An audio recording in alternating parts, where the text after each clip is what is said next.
جناب ابو بکر صدیق رضی اللہ تعالیٰ عنہ کا فیصلہ دیکھے کیا تھا. وہ کہنے لگے جو اللہ کے نبی کی دور میں ایک رسی بھی زکوٰۃ دیتا تھا نا،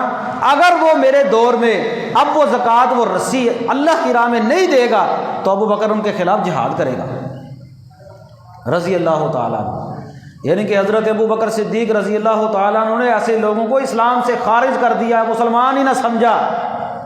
کہ زکوٰۃ نہیں دیں گے، کیونکہ جہاد جو ہے وہ مسلمانوں کے خلاف نہیں ہوتا. کہنے لگے ابو بکر ان لوگوں کے خلاف جہاد کرے گا جو نبی پاک کے دور میں ایک رسی بھی زکوٰۃ دیتے تھے، لیکن اب وہ انکاری ہو گئے، اب وہ زکوٰۃ نہیں دیں گے. ایسے لوگوں کے خلاف ابو بکر جو ہے وہ جہاد کریں گے. یہ اتنا کبیرہ گناہ ہے جو بندہ جو ہے وہ زکوٰۃ ادا نہیں کرتا اور زکوٰۃ کا منکر بن جاتا ہے. اور قرآن مجید کی یہ آیت کریمہ جو میں نے آپ کے سامنے جو ہے وہ تلاوت کی ہے، اس میں اللہ تعالیٰ فرماتے ہیں والذین یکنزون الذھب والفضہ، وہ لوگ جو سونے اور چاندی کو کنز بناتے ہیں، سونے اور چاندی کو خزانہ بناتے ہیں، ولا ينفقونها فی سبیل اللہ، اور وہ اللہ کی راہ میں اس مال کو خرچ نہیں کرتے، فبشرہم بعذاب علیم، ان کو اللہ تعالیٰ دردناک عذاب دے گا. اچھا یہ دردناک عذاب اور خزانے پر دردناک عذاب. خزانہ رکھنا منع تو نہیں ہے، مال رکھنا منع نہیں ہے، سونا چاندی رکھنا منع نہیں ہے، لیکن قرآن مجید نے جو لفظ استعمال کیے وہ ہیں کنز کے. اور یاد رکھیں عربی کے اندر کنز اس خزانے کو کہا جاتا ہے جس خزانے کی زکوٰۃ نہیں ادا کی جاتی، اس کو کنز کہا جاتا ہے. والذین یکنزون الذھب والفضہ، یہ نہیں کہا کہ جو لوگ سونا اور چاندی رکھتے ہیں، قرآن نے کہا جو لوگ خزانہ رکھتے ہیں سونے اور چاندی کا، جو کنز رکھتے ہیں. اور کنز ایسے خزانے کو کہا جاتا ہے جس خزانے کے اوپر زکوٰۃ جو ہے وہ نہیں ادا کی جاتی. ایسے لوگوں کو اللہ تعالیٰ دردناک عذاب دیں گے. کیسا دردناک عذاب؟ قرآن نے خود بیان کر دیا. فرمایا یوم یحمى علیہا فی نار جہنم، جس دن اس سونے اور چاندی کو اللہ تعالیٰ جہنم کی آگ کے اندر جو ہے وہ گرم کریں گے. فَتُقْوَى بِهَا جِبَاهُهُمْ وَجُنُوبُهُمْ وَظُهُورُهُمْ، اللہ فرماتے ہیں کہ اللہ تعالیٰ اس سونے اور چاندی کو گرم کر کے ان کی پیشانیوں پر، ان کے پہلوؤں پر اور ان کی پشتوں پر لگائیں گے، اور کہا جائے گا هَذَا مَا كَنَزْتُمْ لِأَنفُسِكُمْ، اور یہ تو وہ سونا چاندی ہے جس کو تم سنبھال کر رکھتے تھے. فَذُوقُوا مَا كُنتُمْ تَكْنِزُونَ، اب اس کنز کا، اس ایسے خزانے کا جس کی تم زکوٰۃ نہیں دیتے تھے، اس کا مزہ چکھو. گویا کہ طنزیہ الفاظ میں مزہ چکھو، تمہیں پتہ چلے کہ تم اس خزانے کو سنبھال کر رکھتے تھے جس کو اللہ رب العالمین نے کہا تھا اس کی زکوٰۃ دینی ہے. اور زکوٰۃ بھی کوئی زیادہ نہیں،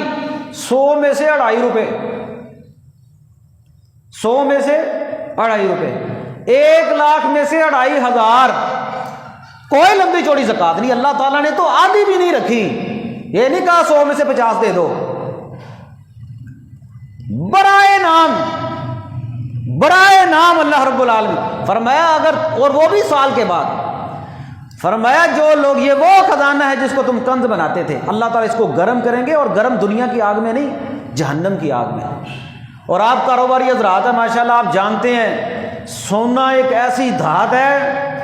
اس دھات کو اگر پگھلایا جائے اور پگھلا کر اگر انسان کے جسم پر اس کی ایک چھینٹ، یہ جو پانی بن جاتا ہے نا جب سونا، اس کا بنا ہوا پانی، گرم کیا ہوا پانی انسانی جسم کے اوپر ڈال دیا جائے نا، وہ کھال کو تو اتارے گا لیکن اس سے بغیر الگ نہیں ہوگا. یہ تانبا جو ہے نا، تانبا، اس تانبے کو پگھلا کر دیکھ لیں، جو لوگ کام کرتے ہیں نا تانبے کو جو بھٹی میں پگھلا کر دیکھ لیں، اس سونے اور چاندی کو کسی سونار کے پاس جا کر دیکھیں، اس کو پگھلا کر دیکھیں، اور غلطی سے اگر اس کی کوئی چھینٹ انسانی جسم کے اوپر پڑ جائے نا، تو وہ جو جسم کا حال کرتی ہے نا، جو سوراخ وہاں پر ہوتا ہے، یہ اس تکلیف دہ مرحلے میں انسان کو پتہ چلتا ہے یہ سونے اور چاندی کا پانی کتنا خطرناک ہے، یہ جو جسم کے اوپر گر جائے. اور اس سونے اور چاندی کو جب جہنم میں پگھلایا جائے گا اور اس جہنم میں پگھلا کر انسان کے جسم کے اوپر ڈالا جائے گا، گرم کر کے لگایا جائے گا، یہ تو انسان کی ہڈیوں کو بھی جو ہے وہ گلا دے گا. کیوں لگایا جائے گا؟ سونا اور چاندی کی نمائش انسان کرتا بھی اپنے جسم پر ہی ہے. مردوں کے لیے تو اللہ تعالیٰ نے سونا حرام کر دیا نا، خواتین کے لیے سونا حلال ہے، چاندی مردوں کے لیے حلال ہے. اس کو گرم کر کر کے لگایا جائے گا. فرمایا اللہ تعالیٰ نے 3 منظر بیان کیے، 3 چیزیں، فَتُقْوَى بِهَا جباہہم وجنوبہم وظہورہم، اللہ تعالیٰ ان کی پیشانیوں پر، ان کے پہلوؤں پر، ان کی پشتوں پر گرم کر کر کے لگائیں گے، اور کہا جائے گا ھذا ما کنزتم لانفسکم، یہ وہ سونا ہے، کرو فذوقوا ما کنتم تکریدون، اس کو تم چھپاتے تھے۔ اور جناب رسول اللہ صلی اللہ علیہ وسلم کی بڑی پیاری حدیث ہے، آپ فرماتے ہیں کل قیامت کا دن ہوگا، اللہ رب العالمین جو ہے جس بندے نے سونے کی زکات یا اپنے مال کی زکات نہیں نہ ادا کی ہوگی،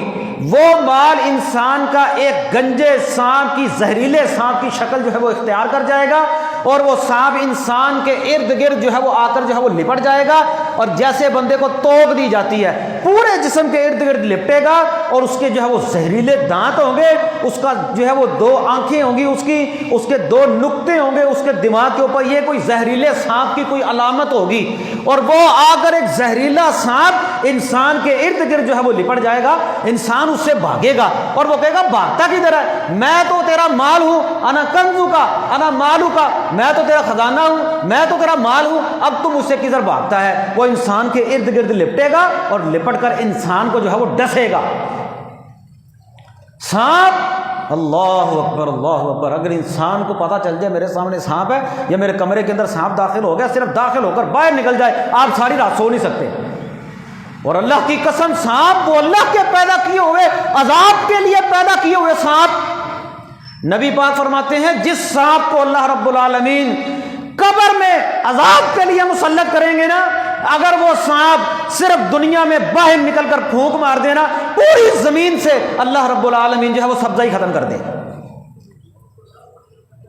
اتنا زہریلا سانپ ڈسے نہیں، صرف باہر نکل کر پھونک مار دے، اس کے پھونک مارنے کی وجہ سے اللہ تعالیٰ ساری زمین سے سبزہ ہی ختم کر دے، ہریالی ختم ہو جائے۔ اور یہ خزانہ، یہ مال جس کی جو ہے وہ زکوٰۃ نہیں دی جائے گی، یہ انسان کے ارد گرد لپٹے گا، سانپ کی صورت اختیار کرے گا، اور زہریلا سانپ ہوگا۔ اس کی علامت اللہ کے نبی نے فرمائی شجاع اقرا، ایسا سانپ ہوگا، گنجا ہوگا، لہو زبیبتان غالباً الفاظ ہیں حدیث کے، وہاں اس کے جو ہے وہ یہاں پر 2 نشان بھی ہوں گے، اور وہ گنجا سانپ ہوگا اور اتنا زہریلا سانپ ہوگا، اس کے ارد گرد جو ہے وہ لپٹے گا، اور لپٹ کر جو ہے اس کے سامنے ایسے آ جائے گا، ایک توق کی شکل اختیار کر جائے گا۔ سانپ انسان کے سامنے ہو، انسان جو ہے وہ گھبرا جاتا ہے، اور انسان کے گرد گرد لپٹ کر اس کے سامنے آئے گا، اور ایسا ایک خوفناک منظر ہوگا، وہ سامنے جو ہے وہ زہریلے جو ہے وہ اپنے دانت نکال رہا ہوگا، زبان نکال رہا ہوگا، اور کہہ رہا ہوگا نہ کنزو کا نہ مالو کا، بھاگتا کدھر ہے، میں تو تیرا خزانہ ہوں جس کو تو چھپا چھپا کر رکھتا تھا، اور جس کو تو گن گن کر رکھتا تھا، جس کی تو زکات نہیں ادا کرتا تھا، آج تو مجھ سے بھاگتا ہے، میں تو تیرا مال ہوں۔ نبی پاک صلی اللہ علیہ وسلم نے اس کی جو ہے وہ اتنی وحشت ناک ہولناک سزا جو ہے وہ بیان کی۔ اور حدیث میں آتا ہے